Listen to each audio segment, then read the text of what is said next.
Roger's hand froze midair, hovering over Linda's shoulder like he'd touched something hot. "Don't touch me in front of my boss, Roger." Her voice carried just far enough. "It's embarrassing." The Christmas party chatter kept going, but three people heard it clear. The bartender looked away real quick. Mrs. Chen, whose deck Roger had built 2 years back, met his eyes with something like pity before turning toward the punch bowl. Gerald Pemberton, Linda's boss, raised his whiskey glass and smirked. Roger stood there with his hand still raised, feeling the wool of his good shirt scratch against his neck. The punch smelled like cinnamon and disappointment. Tinny Christmas music played from corner speakers. Linda's expensive perfume, something new he didn't recognize, cut through the warm room like a blade. His hand dropped to his side. The shame burned hotter than the punch. And the worst part? This wasn't the first time she'd dismissed him like a stray dog. It was just the first time witnesses heard it aloud.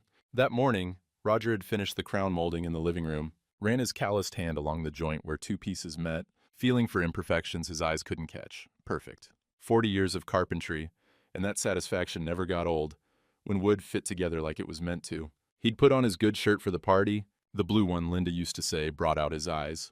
Back when she noticed things like that. She was already at the community hall when he arrived. Had driven separately, something about needing to help set up. Roger spotted her across the room, laughing with Gerald Pemberton. Her boss stood close, too close for just talking about work. She wore a black dress Roger had never seen before. Expensive looking. He grabbed 2 cups of punch and headed over. "Hey." Roger held out a cup. Linda took it without looking at him. "Thanks." And she turned back to Gerald mid-sentence, like Roger was a waiter who'd done his job. Roger stood there, cup in his own hand, trying to find a way into the conversation. Gerald was going on about some development project, Riverside something, using words like leverage and strategic positioning. Linda nodded along, engaged in a way Roger couldn't remember her being with him in months. "I was thinking we could," Roger started.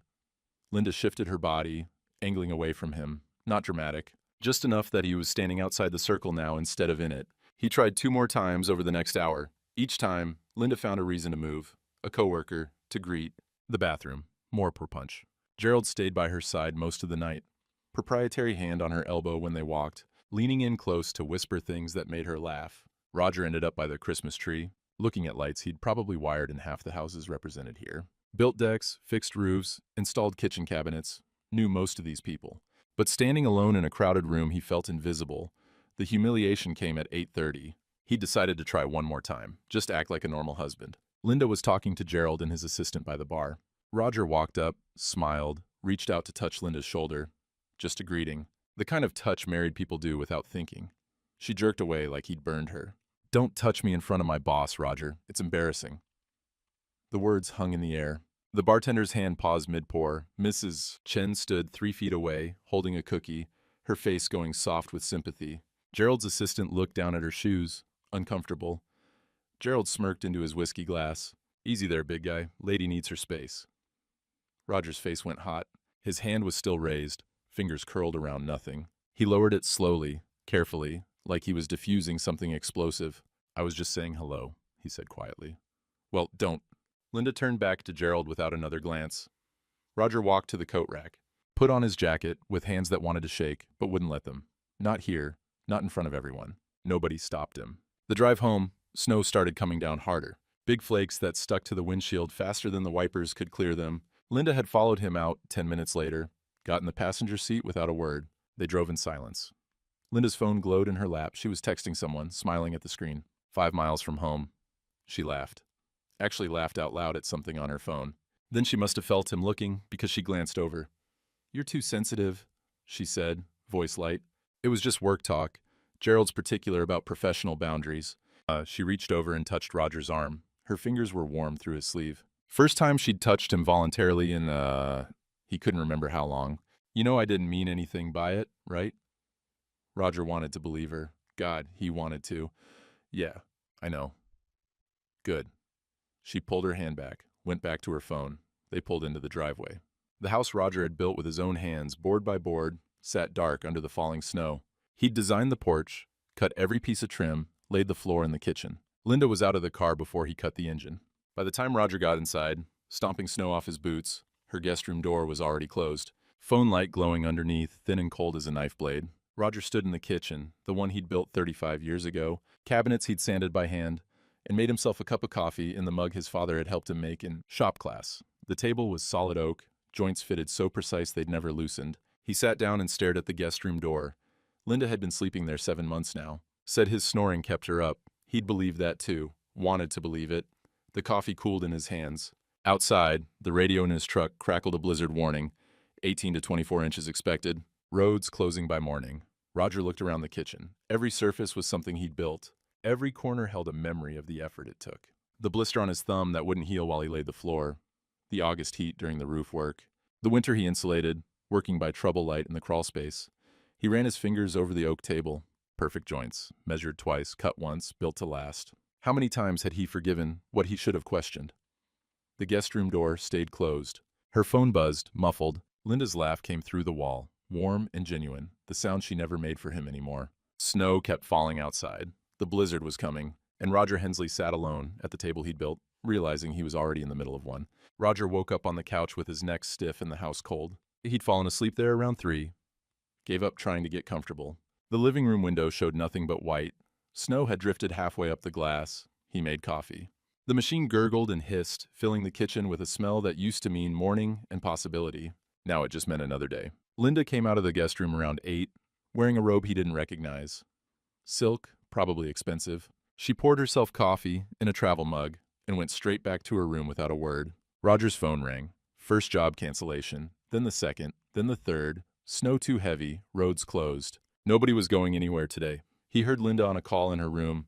"Oh, that's too bad," she said, but her voice had relief in it. "Well, at least you'll be home. You can finally relax." She hung up.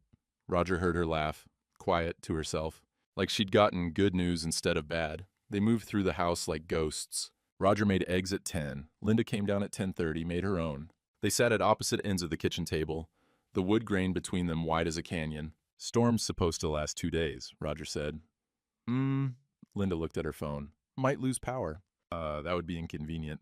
Still looking at her phone, she was smiling at something. Roger rinsed his plate. Behind him, Linda's phone buzzed. She stood up fast, nearly knocked her chair over. "I've got a Zoom call," she said, already heading for the stairs.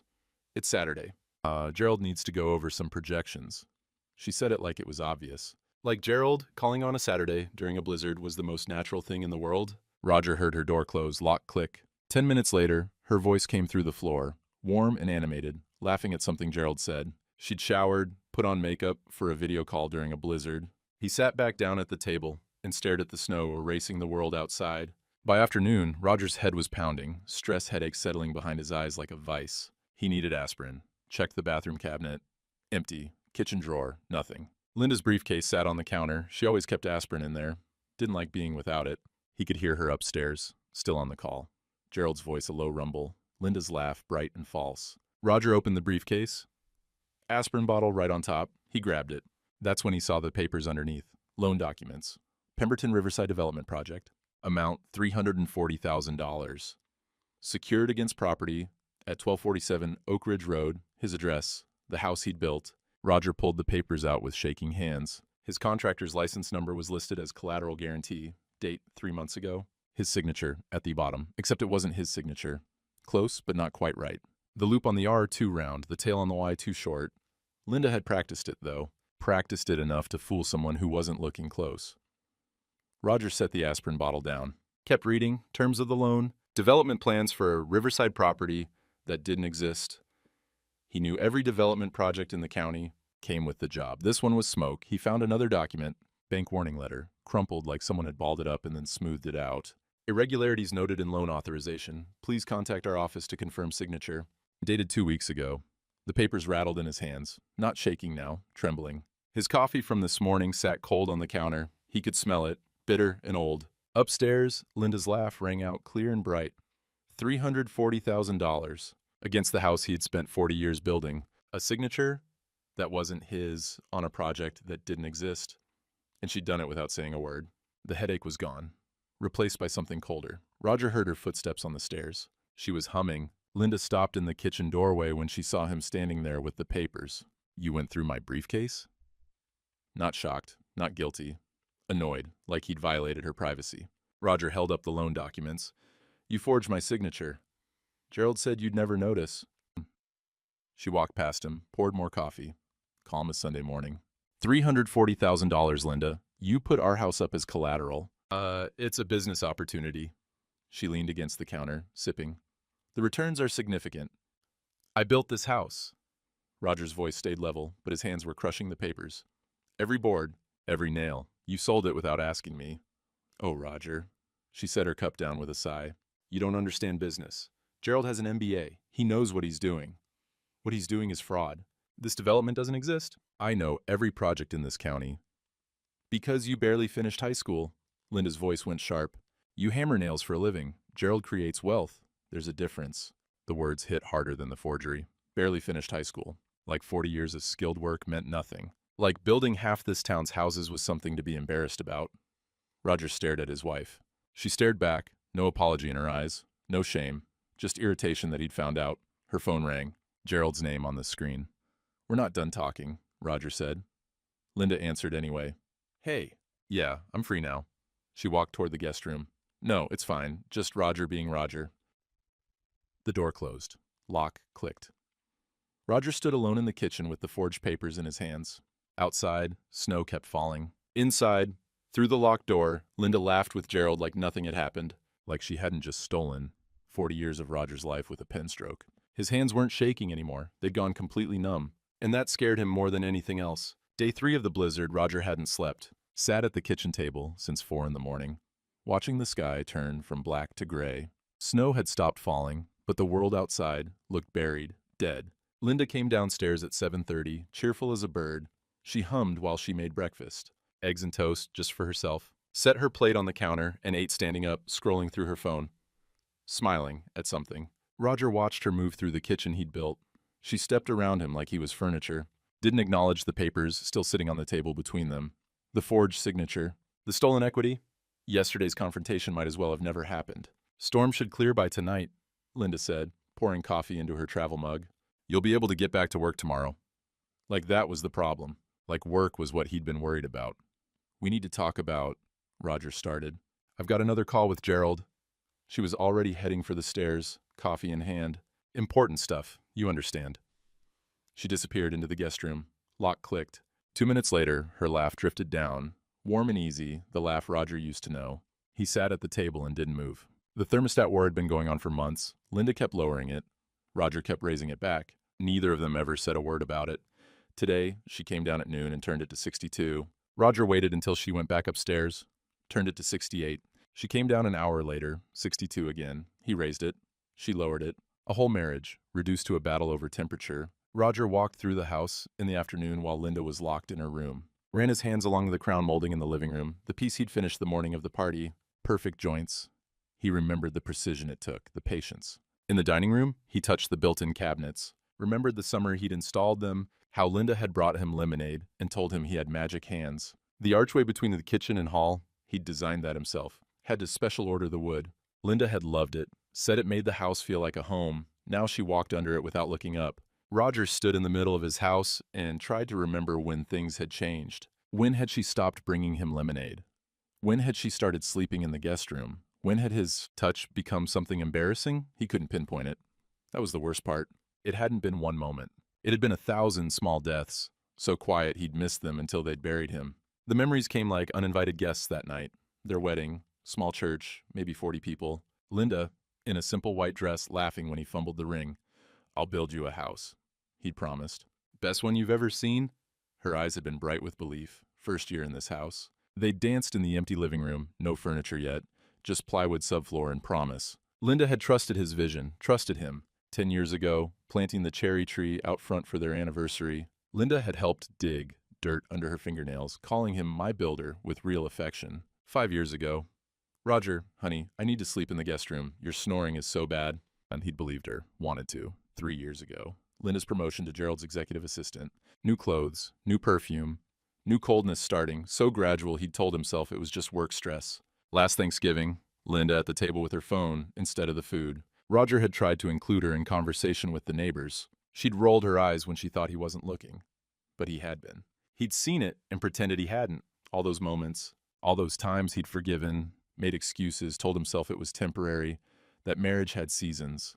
That winter passed if you were patient enough. But what if it wasn't winter? What if it was just Over? Had been over for years, and he'd been too scared to see it? Roger sat on the couch at 2 in the morning, guest room door closed, and silent above him. He was 67 years old. If he left, where would he go? He had no family. Parents dead, no siblings. Their friends were really Linda's friends from work. This house was his life's work. Everything he'd built. How could he leave it? But staying was dying, slowly, invisibly. One dismissed gesture at a time. 4 in the morning, Roger gave up on sleep, got dressed in the dark, took his keys, walked out to the truck. The engine fought the cold, then caught. He let it warm up, watching exhaust puff white into the darkness. The streets were empty, buried, nobody going anywhere. He sat there with the heater running, no destination in his head, just away, somewhere. Anywhere but the house he'd built that had become a tomb. The fuel gauge showed half a tank. Engine rumbled steady, reliable. Things Roger maintained always worked. But where do you go when you've got nowhere to go?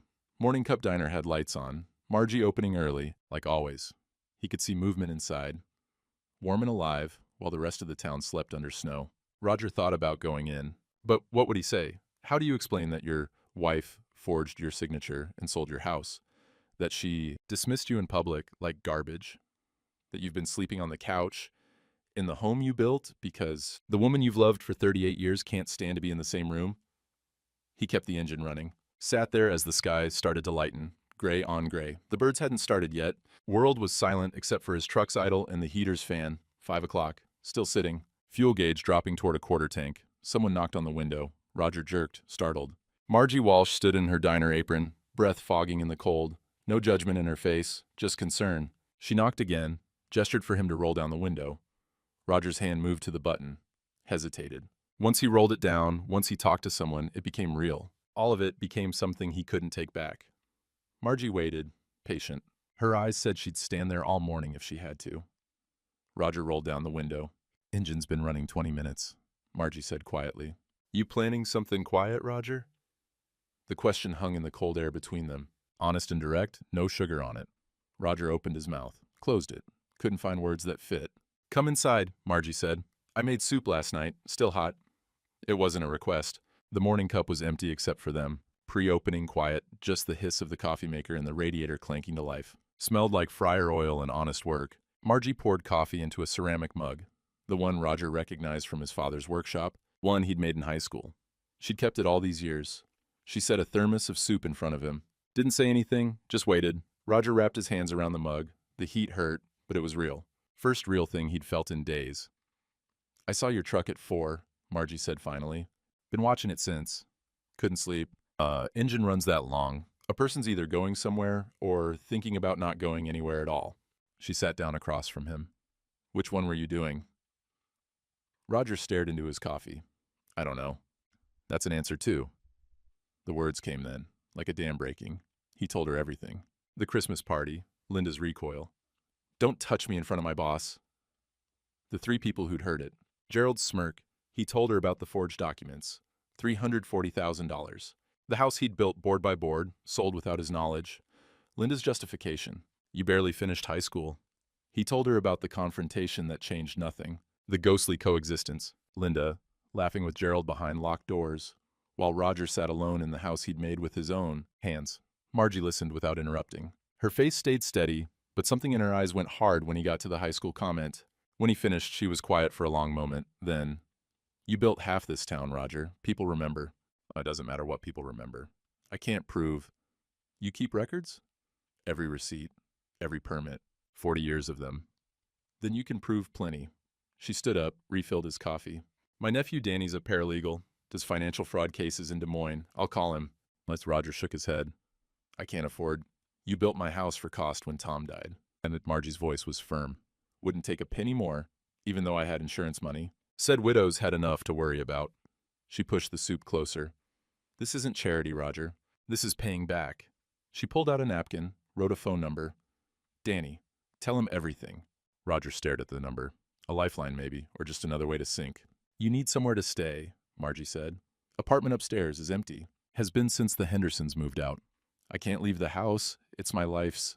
It's wood and nails. Margie's voice gentled. You built it, you can build another, but you can't build anything if you're not breathing right first. She set a key on the table next to the napkin, small and brass, worn smooth. No rush. Tonight, tomorrow, next week. Whenever you're ready. Roger picked up the key. It was warm from her pocket. Solid, real. For the first time in 3 days, something in his chest loosened just enough to let him breathe. Later that morning, Roger drove to the church. Not sure why. Just needed to be somewhere that wasn't the house. The parking lot was plowed. Pastor Jim lived in the rectory, kept things maintained. Roger sat in his truck for a few minutes, engine ticking as it cooled. The church door was unlocked. Always was during the day. Roger stepped inside, and the quiet wrapped around him like a blanket. Smelled like old wood and candle wax. He sat in the back pew. Hadn't been to service in months. Linda had stopped going 2 years ago, said she was too busy. Roger had kept coming for a while, then stopped too. Easier than going alone. The donation room door stood ajar. Wednesday morning, Linda volunteered sorting donations. Had for years. One of the things she did to look good in the community. Roger shouldn't have looked. Should have just sat in the pew and been still. But he saw the box. Cardboard, sitting on the sorting table. Linda's handwriting on the side. Old junk from dead people. Discard. Roger walked over, looked inside. His mother's ornament sat on top. Hand-carved wood, a little house with a peaked roof. His mother had made it the year before she died. Burned words into the base with a wood tool. Home is where you're respected. And she'd given it to Roger and Linda for their 10th anniversary. It had hung on their tree every Christmas since. Until it hadn't. Roger picked it up. Fit perfectly in his palm, smooth from his mother's hands. She'd spent weeks on it.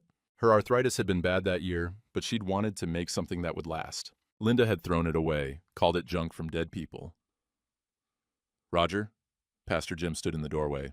Quiet voice man, maybe 50. He'd done Roger's mother's funeral. Roger held up the ornament.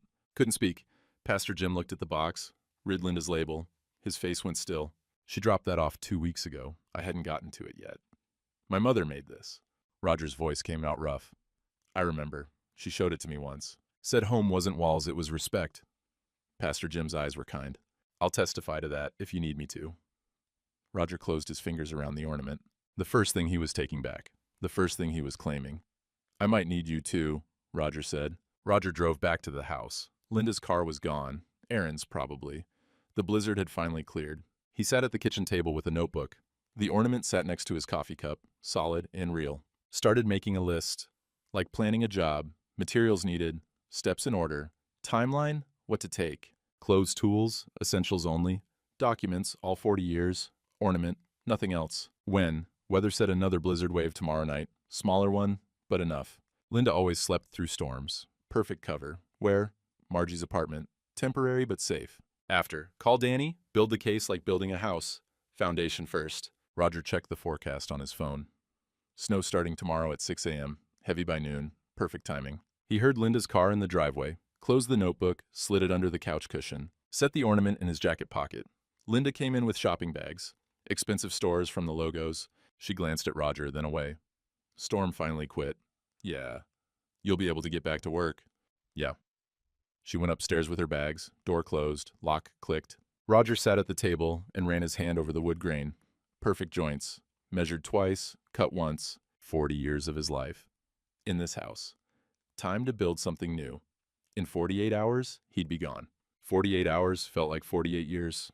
Roger went through the motions, made coffee in the morning, pretended to look at job estimates, nodded when Linda said things about the weather clearing up. She didn't notice he was different, didn't notice he was planning instead of just enduring. Day one, he packed a duffel bag, one at a time when Linda was on her Zoom calls, work clothes, his father's photos from the workshop, the ornament wrapped careful in a towel, hid the bag in the garage under a tarp. Linda came and went. Shopping, she said. Came back with more bags, more clothes Roger had never seen her wear. She was humming these days, light and happy, like a weight had lifted. For her, maybe it had. She'd made her choice. Was just waiting for Roger to figure it out and leave on his own. He'd oblige. Just not the way she expected.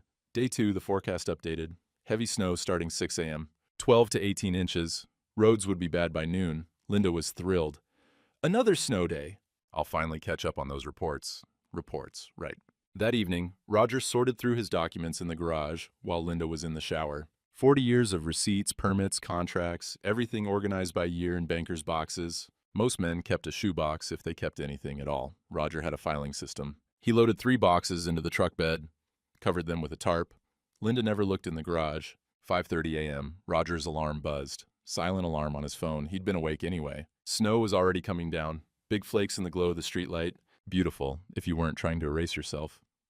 Linda's room was dark.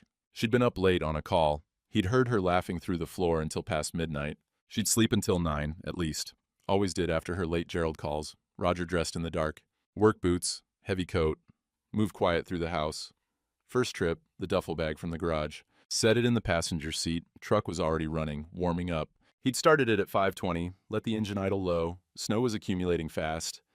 Good. Cover his tire tracks within the hour. Second trip, his table saw. The good one. The one his father had given him when Roger started his business. Heavy as sin, but he wasn't leaving it. Third trip, drill set, hand planes, the level that never lied. 7 o'clock. Linda's alarm would go off at 8. He had time, but not much. Roger stood in the kitchen, looked around one last time. The cabinets he'd built, the floor he'd laid, the archway he'd designed. 40 years of mornings in this room, coffee at this table, plans drawn on napkins. He took his house key off the ring, set it on the oak table, right in the center, no note. What would he say? Everything that needed saying he'd already said. She just hadn't listened. Upstairs, Linda's phone buzzed. Even from down here, he could hear it. Gerald's ringtone. She'd set a special one, some jazz piece that made her smile. 7:15. Her Zoom call was starting early. Roger heard her voice through the ceiling. Hey! Give me 1 second, I just woke up. Rustling sounds. Water running. Then her voice again, warm and bright. Okay, I'm ready. What did you need to go over? Gerald's voice, too low to make out words. Linda laughed. Roger walked out the door, closed it soft behind him. The lock clicked, and it sounded final, loud as a gavel, in the quiet snow. He got in the truck, backed out of the driveway. The house disappeared in his rearview mirror, swallowed by white. Linda was still laughing. He could picture her, makeup on now, hair fixed, smiling at the screen, not noticing the truck was gone. Not noticing he was gone. Probably wouldn't notice for hours. The Morning Cup sat warm and bright on Main Street, only building with lights on this early in a storm. Roger parked in the alley, climbed the narrow stairs to the apartment. His key, Margie's key, fit smooth in the lock. The apartment was small. Single room, slanted ceiling, window looking over Main Street, bed in one corner, kitchenette in another, smelled like the diner below, fryer oil and coffee and honest work. Roger set the duffel bag on the bed, unpacked the ornament first, set it on the windowsill where morning light would catch it, sat down on the bed edge. The quiet was different here. Not the suffocating silence of the house, just peaceful, like he could breathe full for the first time in months. He was exhausted. Hadn't really slept in 5 days. His eyes burned. His shoulders ached from loading the truck. Margie knocked soft on the door. Brought coffee and eggs if you want them. Roger opened the door. Margie stood there with a tray, steam rising from the cup. She looked at his face and didn't ask questions. Eat first, she said. Unpack later. They sat at the little table by the window. Roger ate without tasting. Margie drank her coffee and watched the snow. Called Danny last night, she said finally. He's driving up this afternoon. Weather doesn't scare that boy. Storm's pretty bad. He wants to see your documents. She glanced at Roger. Said if you've got what I think you've got, he can help. Roger thought about the 40 years of receipts in his truck. Every permit, every contract, every payment, documented and filed. I've got it, he said. 2 o'clock, Danny Walsh knocked on the apartment door. Young guy, maybe 35, dress shirt and jeans, laptop bag over his shoulder. Had Margie's eyes, sharp and kind at the same time. Mr. Hensley, Danny shook his hand. Let's see what you've got. Roger brought up the document boxes from the truck, set them on the table. 40 years of his life in cardboard. Danny opened the first box, pulled out a receipt from 1984, then one from 1991, then 2003. Flipped through permits organized by year and project. Every single one, documented, dated, filed proper. He looked up at Roger. You kept everything. I'm a carpenter. You measure everything. Danny actually smiled. Most people have a shoebox if they're lucky. You have a legal case. He pulled out his laptop. Show me the forged documents. Roger handed over the loan papers, his fake signature. The bank warning letters Linda had crumpled up. Danny's fingers flew over the keyboard. Searching something. His face went serious. Pemberton Riverside Development? That's what the loan was for?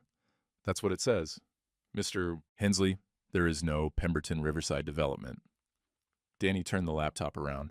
No permits filed. No land purchased. No project. Roger stared at the screen. Then where's the money?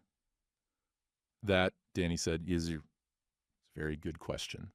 And one we're going to answer. He pulled out a notepad. This isn't just about your house anymore. This is fraud. Major fraud. Gerald Pemberton's been running a scheme, and your wife got caught in it. She forged my signature. Well, she did, but I'm betting she did it because Gerald told her to. Probably said it was routine, or that you'd agreed, or that it didn't matter. Danny's eyes were sharp now, focused. She's guilty, yeah, but she's also a victim. He's been manipulating her. Roger thought about Linda's laugh through the locked door, her expensive clothes, the way she looked at Gerald. Doesn't feel like she's a victim, Roger said quietly. Understanding isn't the same as forgiving. Danny closed his laptop. But it gives us leverage. She testifies against Gerald. She might avoid prosecution. He looked at Roger direct. You want justice, or you want revenge? Roger thought about that. Revenge would feel good for a minute. Justice would last. Justice, he said. Good answer. Danny stood up. I'll start building the case. We'll need witnesses, people who saw the pattern of behavior, the party humiliation, the separate tables at the diner. Aunt Margie mentioned that. Anyone else? Roger thought. Pastor Jim. He saw her throw away my mother's ornament. Perfect. Anyone from the party? Mrs. Chen, the bartender, Gerald's assistant maybe. Danny wrote it all down. We're going to make this right, Mr. Hensley. Your records just gave us everything we need. After Danny left, Roger lay down on the bed. Sun was already setting, winter days were short. The ornament caught the last light from the window. For the first time in 5 days, Roger slept, dreamless and deep. Roger woke to the smell of coffee and bacon drifting up through the floorboards. Disoriented for a second, this wasn't his couch, wasn't his house. Then he remembered. He'd left. The ornament caught morning light on the windowsill, real and solid. He got dressed and went downstairs. The diner was just opening, 5:30, same as always. Margie looked up from the grill. Coffee's fresh. Sit anywhere. Roger took the corner booth. Felt strange being on this side of things. He'd eaten here for 30 years, but always rushed. Grabbing something between jobs. Never just sitting. Margie brought him eggs and toast. Set them down without asking. Knew what he liked. Danny called this morning. She said, well, wants to meet again. Said he found something. Danny arrived at 7 with his laptop and 3 folders. Spread them across the diner table. Early crowd was starting to filter in. Regulars who nodded at Roger like always, like nothing had changed. Maybe for them, nothing had. Okay, Danny said. Gerald Pemberton's been busy. He opened the first folder. Found 4 other contractors whose licenses he used as loan guarantees. All fake development projects, all following the same pattern. Roger stared at the names. 2 he knew personally. Good men, honest workers. They don't know yet, Danny continued. Banks haven't caught up, but they will. He pulled out bank statements. Gerald's been funneling money into personal accounts, cars, trips, real estate. He paused, including a condo in Florida, listed as corporate property, but the lease has Linda's name on it. That landed hard. Roger set down his coffee cup careful, like it might shatter. Did she know? About the condo? Hard to say. About the fraud? Danny shrugged. Maybe yes, maybe no. But she knew enough to forge your signature. That makes her complicit. Margie refilled Roger's coffee. Her hand was steady, but her jaw was tight. Danny opened the second folder. Good news is the bank manager flagged your loan immediately. Woman named Helen Kowalski. She kept copies of everything. Corporate overrode her concerns, but she documented it all. He smiled. She's willing to testify. Why would she do that? Said something felt wrong from the start. Gerald went around her, straight to regional office. She doesn't like being bypassed. Danny looked at his notes. Plus, she's been with the bank 28 years. Her reputation matters. Roger thought about that. People protecting their work, their integrity. He understood that. Margie's willing to testify too, Danny said. About the pattern of behavior. The separate tables. The public dismissal. All of it. Margie nodded. Been watching it for months. Someone needs to say it out loud. Mrs. Chen already agreed, Danny continued. Pastor Jim too. He's documenting the ornament incident. He closed the folders. Roger, we've got a case. Strong one. Criminal fraud investigation, civil asset protection, the whole thing. When? Courthouse hearing January 15th. Judge will review evidence, decide on protective orders and criminal referral. Danny met his eyes. This is going to be public. Small town. Everyone will know. Roger thought about that. Linda's humiliation at being exposed, Gerald's reputation destroyed, the whole town watching. Part of him felt bad about it. Small part. The rest of him remembered standing at that Christmas party with his hand frozen in the air. Let them know, Roger said. Week went by. Roger fell into a rhythm. 5 a.m. coffee at Margie's. Morning regulars started including him in their conversations. Weather, high school basketball, who was fixing whose roof, like he'd always been there. One morning, a young guy approached his booth, late 20s, work clothes, nervous. Mr. Hensley, I'm Tyler. Work for Sanderson Construction. Roger recognized the name. Small outfit, decent work. I've got a crown molding job. First time doing corners solo. Tyler shifted his weight. Sanderson said ask you. Said if anyone knows how to make joints fit perfect, it's you. Something in Roger's chest loosened. Someone wanted his knowledge, his skill. Bring your miter saw tomorrow morning, Roger said. I'll show you. Tyler's face lit up. Really? Thank you, Mr. Hensley. Just Roger. Next morning, Tyler showed up with his saw and a mess of cut pieces that didn't fit right. Roger took him to the diner parking lot, empty this early, and set up a demonstration. Feel the angle, Roger said, guiding Tyler's hands. Your fingers know when it's right before your eyes do. Tyler tried again. The piece fit better. Not perfect, but closer. That's it. Now again. They worked for an hour. Tyler's cuts got cleaner each time. When he finally made a joint that fit tight and true, his whole face changed. That's beautiful, Tyler breathed. You make it look so easy. 40 years of practice. Roger cleaned sawdust off the saw. But you've got good hands. You'll get there. Tyler packed up his tools like they were precious. Thank you, really. Sanderson's had me on grunt work for 2 years. This is the first time someone treated me like I could actually build something. After Tyler left, Margie brought Roger fresh coffee. That was good, she said. Teaching him. Roger hadn't realized how good it would feel to pass something forward, to matter in a way that lasted beyond a single job. His phone rang. Danny. Courthouse dates confirmed. January 15th, 9 a.m. Judge Margaret Kowalski presiding. Danny paused.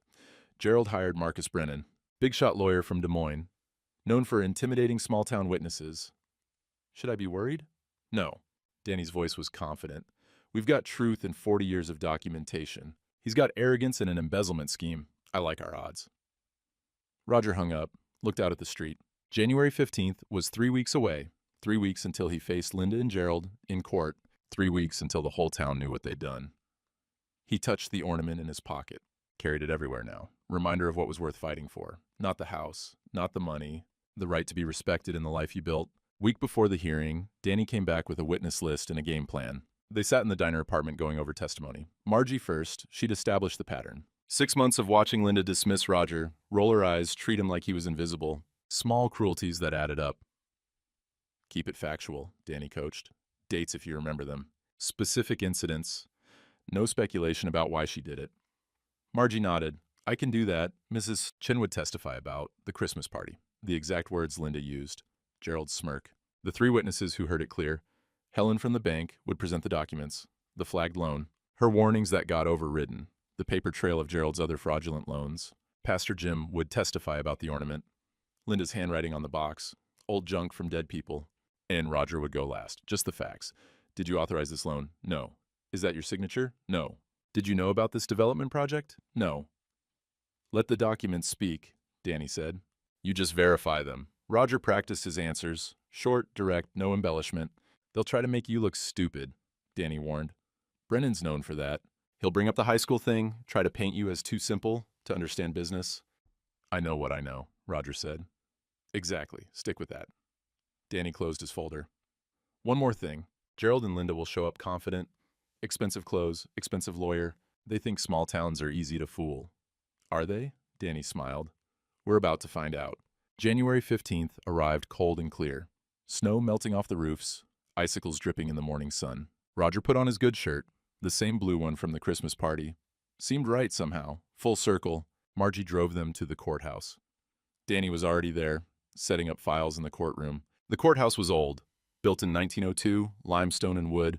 Roger had worked on it over the years, fixed the front steps after the '08 ice storm, repaired the railing on the second floor, replaced rotten boards in the witness stand. His work was everywhere in this town. Invisible, unless you knew where to look. They entered the courtroom. Wooden benches worn smooth by 100 years of worried hands. The old radiator clanked and hissed in the corner. Roger had fixed that 15 years ago when it was leaking. Judge's bench sat high, dark wood polished to a shine. Danny spread documents across their table. Organized, methodical, everything in its place. 8:40, Roger sat down. Looked at the empty defense table. 8:50, still empty. 9 o'clock. The courtroom door opened. Gerald Pemberton walked in like he owned the place. Expensive black overcoat, tailored suit underneath, hair perfect, smile confident. Linda followed in a matching black coat, newer than Gerald's. Probably bought for this. Her face was made up careful, but Roger could see tension around her eyes. Marcus Brennan came last. Big city lawyer, 50s, gray suit that probably cost more than Roger's truck. He barely glanced at Danny, didn't acknowledge Roger at all. They sat down.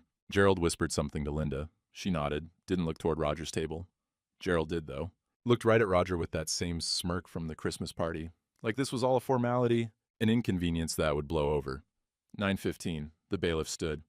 All rise. The Honorable Judge Margaret Kowalski presiding. Everyone stood. The judge entered. Woman, mid-60s, steel gray hair pulled back. Sharp eyes behind reading glasses. She carried herself like someone who'd heard every excuse and believed none of them. Roger didn't recognize her. She sat, reviewed the case file, looked up at the room. Her eyes passed over Brennan and Gerald without interest. Paused on Linda for a moment, then landed on Roger. Something flickered in her expression. Not quite a smile, more like recognition. Hensley, she said. It's been a while. Roger's mind raced. He didn't know this woman. Couldn't place her. The judge turned to the lawyers. Gentlemen, let's proceed. I have limited patience for financial fraud, and my calendar is full. Brennan stood. Your Honor, if I may, you may present your opening statement, Mr. Brennan. Briefly. And Brennan launched into it. Lots of fancy words. Called it an unfortunate marital misunderstanding between two people with different financial sophistications. Said his clients made a business decision in good faith. That Mr. Hensley was informed but perhaps didn't understand the complexities. Small towns, Brennan said with a condescending smile, often misunderstand sophisticated financial arrangements. Judge Kowalski's eyebrow went up. Just a fraction. Is that so? Yes, Your Honor. My clients are successful business people who... Mr. Brennan. The judge's voice was cool. I grew up in a town smaller than this one. I understand sophisticated arrangements just fine. Please stick to facts. Brennan's smile faltered. Of course, Your Honor. Danny stood for his opening. No flowery language. Just plain truth. Forged signature, fraudulent loan, stolen equity. He held up the side-by-side signatures, Roger's real one and Linda's forgery. Mr. Hensley keeps records. 40 years of them. Will prove this wasn't a misunderstanding. It was systematic fraud. He sat down. The documents on his table said more than any speech could. Brennan smirked at the stacks of paper. Your Honor, lots of paper doesn't prove... Mr. Brennan, Judge Kowalski cut him off. Save your arguments for testimony. She looked at Danny. Mr. Walsh, call your first witness. Danny stood. The plaintiff calls Margie Walsh. Margie walked to the witness stand. Steady, calm. She got sworn in, sat down. Gerald leaned toward Linda, whispered, Who's that? Linda shook her head. She didn't know, but Roger knew, and Danny knew, and in about 5 minutes, the whole courtroom would know. Margie was about to say out loud what everyone had seen, but nobody had named, and there was no taking it back. Danny approached the witness stand. Ms. Walsh, how long have you known Roger Hensley? 32 years, since my husband Tom died in a grain elevator accident. And what did Mr. Hensley do after your husband passed? Built my house for cost. Wouldn't take a penny more, even though I had insurance money. Said widows had enough to worry about. Miss Roger saw the judge write something down. In recent months, what did you observe about the Hensley's marriage? Margie didn't hesitate. 6 months ago, Linda stopped sitting with Roger at breakfast. She'd take a table on the other side of the diner. When he'd tell stories to other customers, she'd roll her eyes. Once I saw her throw his coffee cup away. While he was still drinking from it, bought it back, poured him a fresh one. Did you notice anything else? She wore expensive clothes. New purse, new coat, new everything. But when Roger tried to pay for breakfast, she'd say money was tight. Margie's voice stayed level, matter of fact. Her phone calls changed too. She'd talk warm and sweet to someone. Then Roger would walk in and her whole voice would go cold. Danny nodded. Did you witness the Christmas party incident? No, but Mrs. Chen told me about it the next morning. Linda told Roger not to touch her in front of her boss. Said it was embarrassing. Mrs. Chen heard it clear. In your opinion, was the Christmas party the first time Linda dismissed Roger publicly? No. Margie looked at Linda. It was just the first time she said it loud enough for everyone to hear. Linda's face went pale. She stared at the table. Brennan stood for cross-examination, tried his condescending smile. Ms. Walsh, you run a diner. Isn't gossip part of your business? I run an honest business. I observe. There's a difference. You're clearly close with Mr. Hensley. Naturally biased. Roger built my house when I had nothing. You're right. I'm biased toward decent people. Margie's voice didn't rise. Didn't need to. But I know what I saw, and I saw 6 months of cruelty. Brennan's smile died. No further questions. Margie stepped down, squeezed Roger's shoulder as she passed. One down. Danny called Helen Kowalski next. She walked to the stand with a folder thick as a phone book. Ms. Kowalski, you're the manager at First National Bank. 28 years. And you flagged the loan for Roger Hensley's property? Immediately. Helen opened her folder. The signature didn't match Mr. Hensley's on file. I documented my concerns and sent them to corporate. They overrode me. Said Mr. Pemberton had connections at the regional office. But you kept copies. I keep copies of everything. Helen pulled out documents. This loan was one of 6 that Mr. Pemberton processed through regional, all using contractors' licenses as guarantees, all for the same project, Pemberton Riverside Development. Danny handed her another paper. What is this? County records. There is no Pemberton Riverside Development, no permits filed, no land purchased. The project doesn't exist.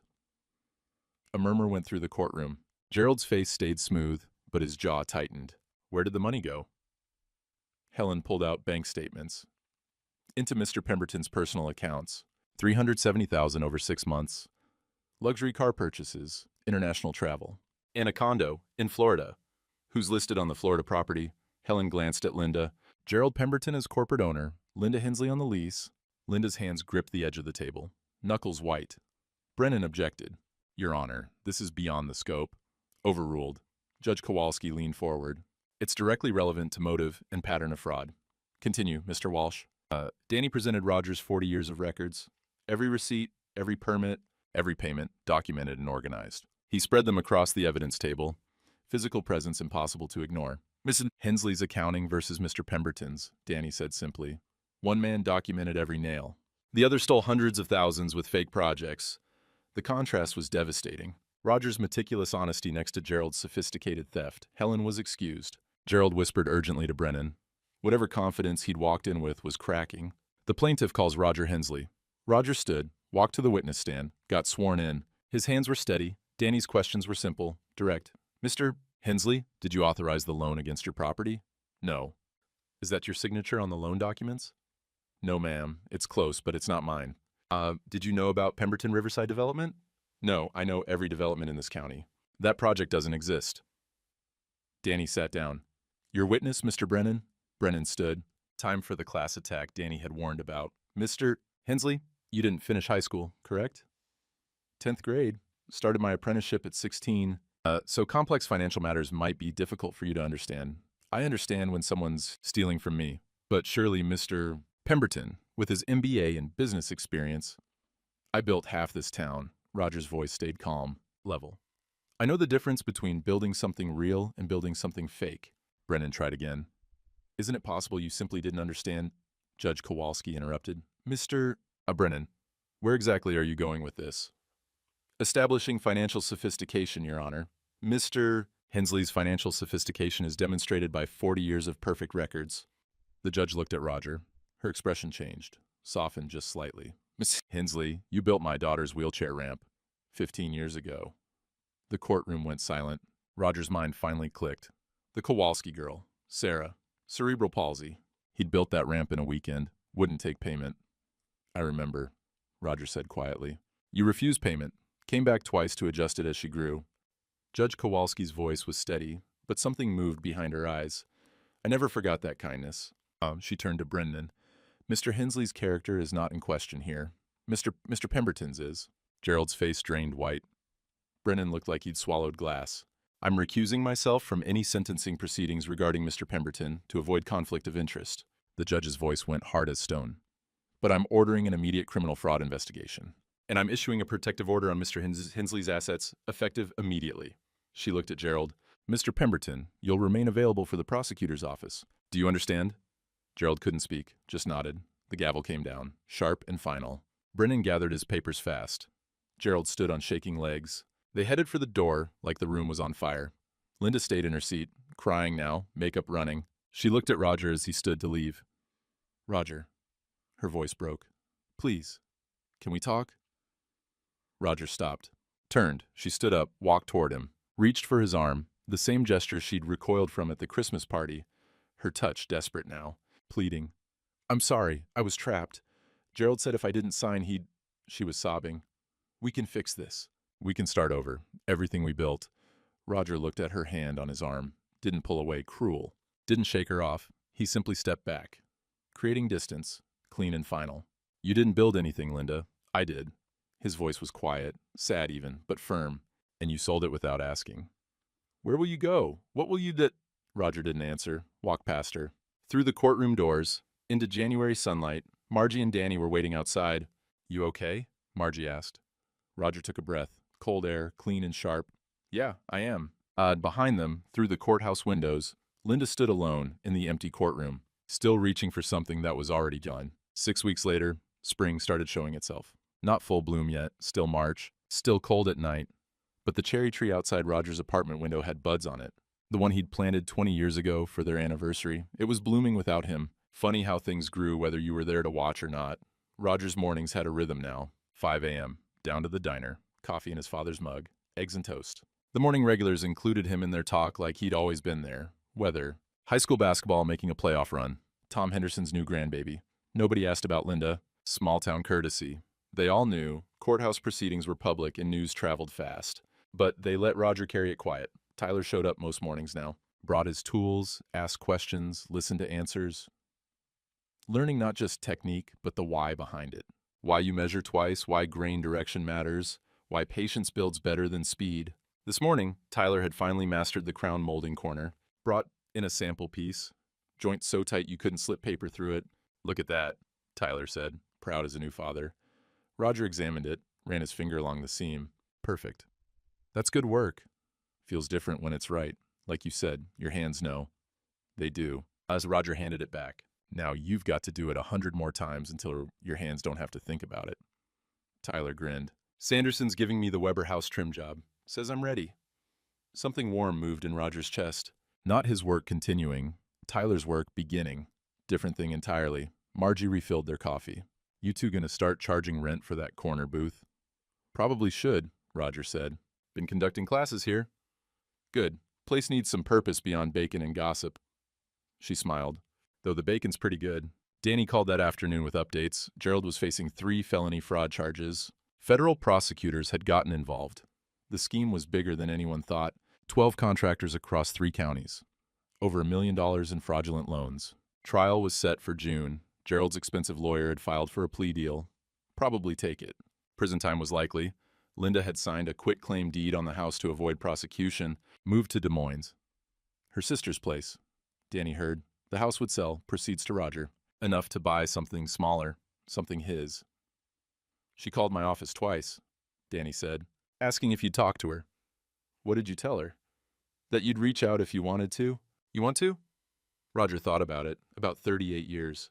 About the woman who'd laughed in an empty living room while they danced on plywood. About the woman who'd thrown his mother's ornament in a donation box. 2 different people. Or maybe the same person at different times. Either way, not his problem anymore. No, Roger said. I don't think I do. Fair enough, Danny paused. One more thing. Judge Kowalski asked me to pass along a message. Sarah, her daughter, is getting married in May. She wanted you to know the ramp you built is still perfect. Never needed a single repair. Roger's throat got tight. That's good. Tell her congratulations. Wait. After Danny hung up, Roger sat in his apartment looking out at Main Street. The afternoon crowd at the diner. People coming and going. Life moving forward like it always did. His phone stayed silent. Linda didn't call. Probably better that way. Thursday morning, a woman knocked on the diner door before opening. Older, maybe 70. Roger recognized her from church. Mr. Hensley, I'm Dorothy Henderson. We met at the Christmas bazaar a few years back. Mrs. Henderson? I remember. My porch is sagging something awful. Steps got a crack in it. I'm worried about falling. She twisted her hands. I know you're retired, but everyone says if anyone can fix it proper, it's you. Roger looked at Tyler across the booth. You free this afternoon? Tyler's eyes went wide. You want me to come? Best way to learn is doing. Mrs. Henderson's house was 2 blocks off Main. Small place, probably built in the 50s. The porch was indeed sagging. Support posts rotted through, foundation settled wrong. Roger walked around it twice. Looked underneath, checked the joists. Tyler watched, learning to see what Roger saw. Posts are done, Roger said. Foundation needs shimming. 2 joists cracked clean through. Can you fix it? Mrs. Henderson asked from the doorway. Roger looked at Tyler. Can we fix it? Tyler swallowed. Yeah, we can. And they spent the afternoon on it. Roger directing, Tyler doing most of the work. replacing posts, leveling the foundation, sistering new joists to the cracked ones. Roger's hands knew what to do without thinking. 40 years of muscle memory. But letting Tyler do the work, that took different muscles. Patience, trust, knowing when to guide and when to let someone figure it out themselves. By 4 o'clock, the porch was solid. Tyler tested it, walked the length, no creaking, jumped a little, nothing moved. "How do you know it's fixed?" Tyler asked. "When it holds weight without complaining." Roger ran his hand along the rail. His fingers caught a spot, rough edge where Tyler had cut, sand that smooth. "You want someone running their hand along this in 20 years and not catching a splinter?" Tyler nodded, got the sandpaper from the truck, fixed it right. Mrs. Henderson brought them lemonade. "What do I owe you?" Roger looked at Tyler. "What's fair for the work?" Tyler calculated materials and labor, named a price that was honest but not gouging. "That's fair," Roger said. Mrs. Henderson paid in cash, shook both their hands. "Thank you, both of you." Walking back to the truck, Tyler was quiet. Then, "That felt good, building something that'll last." "That's the point," Roger said. "Not just making money, making something worth making." The sun was warm on their shoulders. Birds were loud after the long winter silence. Cherry blossoms, not from his tree, but someone's, drifted past on the breeze. Tyler loaded the tools. Roger stood by the truck, looking at Mrs. Henderson's porch. Solid now, safe. Would hold for another 20 years if she maintained it. He ran his hand along the truck bed rail. Felt for imperfections, out of habit. Found one, small rough spot, nothing serious, just needed attention. "It needs work," Roger said quietly. "I can fix it." Tyler looked over. "The truck?" Roger smiled. "Everything, all of it, I always could." They climbed in, drove back toward Main Street. The diner lights were coming on as evening settled in. Margie would have coffee ready. The regulars would be starting to gather for supper. Home wasn't the house he'd built on Oak Ridge Road. Home was this. Being seen, being valued, being trusted with someone's learning, being respected for what he actually built, not what someone tried to take. And that was enough. More than enough. It was everything. How long does it take to rebuild after everything falls apart? Roger didn't have an answer for that. Not a neat one, anyway. 6 weeks since he'd left. 6 weeks since the courthouse. Spring was coming, but it wasn't here yet. Things took the time they took. Some mornings he woke up and forgot where he was, reached for the familiar weight of 40 years, found only the small apartment and an honest coffee smell drifting up through the floorboards. Those mornings were hard. Other mornings he woke up and breathed easy for the first time in months. Those mornings were harder to explain. He'd learned some things, though. Hard-won things, the kind you don't learn from books or advice. Home isn't walls and crown molding, isn't the boards you cut or the nails you drove. Home is being seen for what you actually are, being valued for what you actually built. It's respect given because respect was offered first. Linda had taught him what he wouldn't accept anymore. That was worth something, even if it hurt. Margie and Danny and Tyler. They taught him what he deserved. That was worth more. Some marriages die in silence. Not because nobody's talking, but because nobody's listening. Roger had spent years speaking a language Linda had stopped understanding. Or maybe she'd never understood it. Either way, you can't build a life with someone who's tearing down your foundation while you're still standing on it. Justice isn't always loud. Sometimes it's just documentation and truth, presented plainly to someone who's willing to see it. Judge Kowalski had seen it. The whole courtroom had seen it. That was enough. Revenge would have felt good for a minute. Justice felt good every morning after. Roger thought about legacy sometimes. Used to think it was the houses he'd built, the porches and decks and wheelchair ramps, all the wood and nails that would outlast him. But watching Tyler learn, really learn, not just mechanics but the why behind it, Roger understood different now. Legacy wasn't what you left behind. It was what you passed forward. Skills and patience and the knowledge that work done right mattered more than work done fast. The ornament sat on his windowsill. Home is where you're respected, as his mother had known what she was burning into that wood. It just took Roger 40 years and a forged signature to understand it. Friday evening, Roger stood on Mrs. Henderson's porch one more time. Wanted to check his work in different light, make sure it settled proper. The porch was solid, silent under his weight. Tyler had sanded that rough edge smooth. You could run your hand along it all day and never catch. Cherry blossoms drifted past from someone's tree down the block. The air smelled like thaw and possibility. Spring coming whether you were ready or not. Roger ran his calloused hand along the porch rail one more time. Felt for imperfections his eyes might miss. Found none. Just smooth wood and tight joints. Work that would last. He looked out at the street. The diner was lit up warm against the settling dark. Coffee waiting. Tomorrow morning, Tyler would show up with questions.